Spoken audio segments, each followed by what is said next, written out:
Putin breaking news: Turkey will prevent two ex-British Royal Navy minehunter ships from helping Ukraine fight Putin. The United Kingdom and Norway were prepared to establish a maritime coalition in order to provide Ukraine with additional security, training, and assistance during the conflict. Ukraine announced on Tuesday that two former minehunter ships of the British Royal Navy will be prevented from assisting the country in its conflict with Russia. It was alleged that the vessel's passage through the Black Sea waters of Turkey in violation of an international agreement governing passage through the straits during hostilities was improper.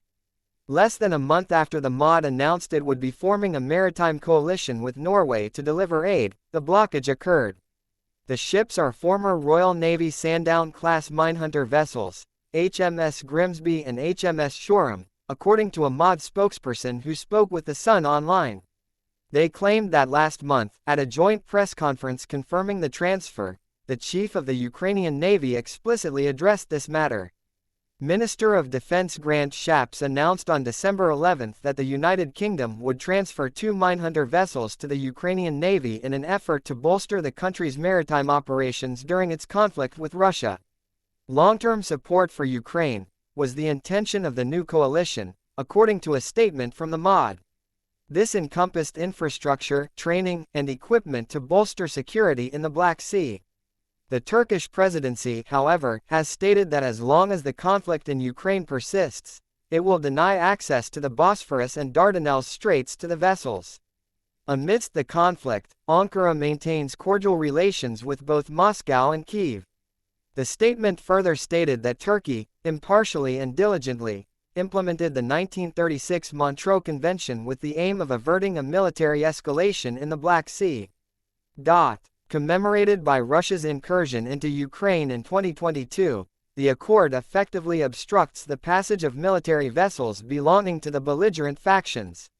However, ships returning to their native bases are exempt. Throughout this conflict, Turkey maintains a principled stance and unwavering determination to prevent the escalation of tensions in the Black Sea. Read the full text of Turkey's statement.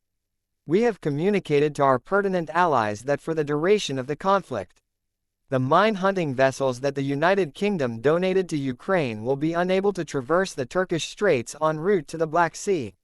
Certain media agencies have incorrectly reported that mine-detecting vessels provided to Ukraine by the United Kingdom were granted passage through the Turkish straits in order to reach the Black Sea. It follows Russia's admission that it bombarded a village deep within its own territory.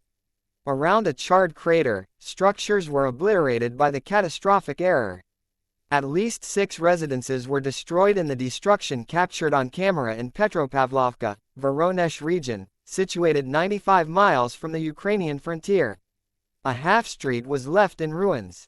A tremendous crater was observed in the rubble, accompanied by the sight of charred automobiles and gutted dwellings.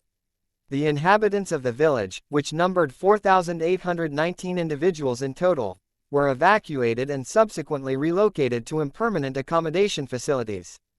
Although officials have refuted any reports of casualties, a video captures a villager sobbing pitifully. Where is Vovka, Vladimir, living or dead? Phew, damn it, living or dead, absolutely f***ing hell. According to Ukrainian sources, the village was struck by a potent subsonic Kh-101 555th missile subsequent to an unidentified Russian warplane misfiring. A spokesman for the Russian Ministry of Defense acknowledged that a missile designed to inflict destruction in Ukraine had inadvertently struck a Russian village. The most recent large-scale airstrikes by Russia against Kiev have caused 5 fatalities and 130 injuries in Kharkiv. On January 2, Russia initiated a fresh extensive aerial assault on Ukraine, directing 99 missiles at Kharkiv, the surrounding area, and Kyiv. This was preceded by a salvo of 35 Shahed drones. 5 persons were slain and 130 were injured as of 8:00 p.m., according to the State Emergency Service. Children are among those injured, as per prior reports. Critical infrastructure, as well as civilian, military, and industrial facilities, were targeted by the Ukrainian forces. A number of residential high-rise structures in Kharkiv and Kyiv sustained significant damage. A comprehensive inventory of 72 Russian missiles intercepted over Ukraine was maintained by the Ukrainian Air Force.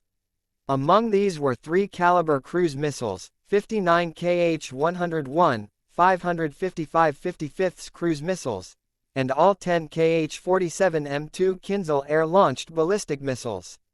Additionally, the Air Force announced earlier in the day that each of the 35 Shahed drones had been shot down. Since the commencement of the full-scale incursion, Russia launched its most significant aerial assault against Ukraine on December 29, according to Commander-in-Chief Valery Zaluzhny. Across the nation, at least 160 people were injured and 41 were slain in the attack, according to Ukrainian authorities. Zaluzhny asserts that on January 2, Ukraine shot down a record number of Kinzhal missiles. Zaluzhny reported that on January 2, Ukraine shot down a record number of Kh-47 M2 Kinzhal air-launched ballistic missiles launched by Russia.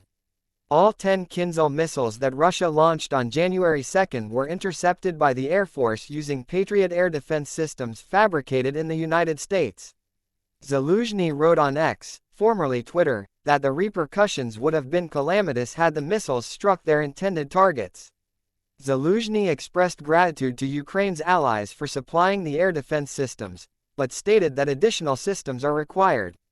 There is no grounds for optimism regarding the enemy's intention to cease their advance at this location. He wrote, therefore, we require additional systems and ammunition for them.